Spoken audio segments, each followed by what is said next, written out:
रूस के खिलाफ ही यूरोप ने अब सीक्रेट हथियार को लेकर कैसे तैयारी की, क्योंकि ये सीक्रेट हथियार है क्या और क्या करेगा ये सीक्रेट हथियार, यही एक और खबर।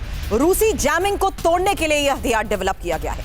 यूरोप ने jam resistance laser communication system बनाया है। ये सिस्टम आखिर है क्या और रूस के खिलाफ कितना घातक साबित हो सकता है, क्योंकि रूस के खिलाफ यूरोप का ये नया हथियार है।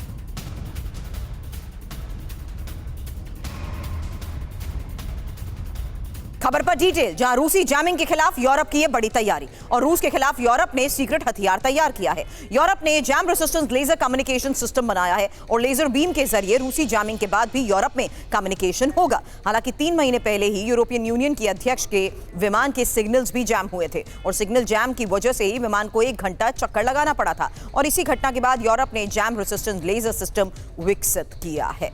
अब एक और बड़ी खबर है, यूरोप में ड्रोन घुसपैठ को लेकर यह खबर आ रही है, जहां नीदरलैंड में अज्ञात ड्रोन दिखने से हड़कंप मच गया और संदिग्ध ड्रोन देखे जाने के बाद नीदरलैंड में अलर्ट है। अब एयरपोर्ट पर उड़ानों को रोक दिया गया। हालांकि नीदरलैंड के एयर स्पेस में ही रूसी ड्रोन होने का शक है। तो नीदरलैंड में संदिग्ध ड्रोन और कैसे नेटो अलर्ट, यही एक और बड़ी खबर और इंफॉर्मेशन आपके सामने, क्योंकि नीदरलैंड के एयर स्पेस में एक अज्ञात ड्रोन दिखाए। नीदरलैंड एयर ट्रैफिक कंट्रोलर्स ने चेतावनी भी जारी की। ड्रोन दिखने के बाद डच एयरपोर्ट एयरफोर्स भी अलर्ट मोड पर आ गई। हालांकि नीदरलैंड ने F-35 को ड्रोन तबाह करने के लिए भेजा और F-35 के एक्शन के बाद ही संदिग्ध ड्रोन वापस चला गया। Military base, testing ground, logistic route की जासूसी के आरोप लगे हैं। हालांकि यूक्रेनी MiG-29 के विध्वंसक एक्शन को लेकर एक खबर आ रही है, जहां तस्वीर देखिए, पोक्रोवस्क में रूसी ठिकाने पर एयर स्ट्राइक और रूस के इंडस्ट्रियल साइट को टारगेट किया गया।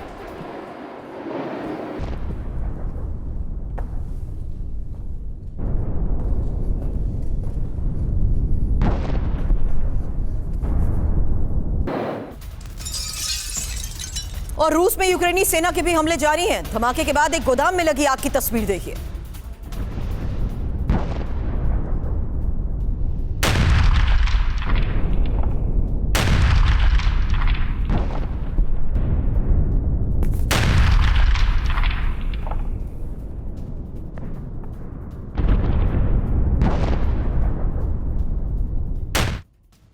पहली बार दिखा यूक्रेन का नेवल ड्रोन, जहां यूक्रेन ने सीक्रेट तरीके से इस नेवल ड्रोन को बनाया है और रूसी नौसेना को नए ड्रोन से टारगेट यूक्रेन कर सकता है। यूक्रेनी नेवल ड्रोन का नाम है मागुरा V7।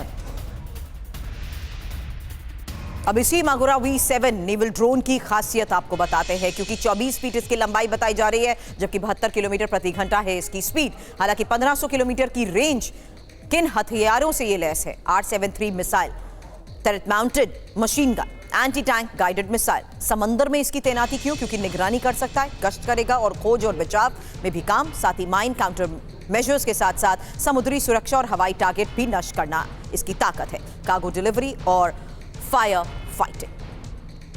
अब रूस की तरफ से परमाणु युद्ध का बड़ा संकेत मिला है। खबर यह है कि पुतिन के बेहद करीबी दिमित्री मेदवेदेव का यह बड़ा बयान सामने आया है। दुनिया का परमाणु सर्वनाश बेहद करीब है और दुनिया पर न्यूक्लियर हमले का खतरा भी बहुत बढ़ गया है। यूक्रेन को हथियार सप्लाई ने परमाणु संकट बढ़ा दिया है।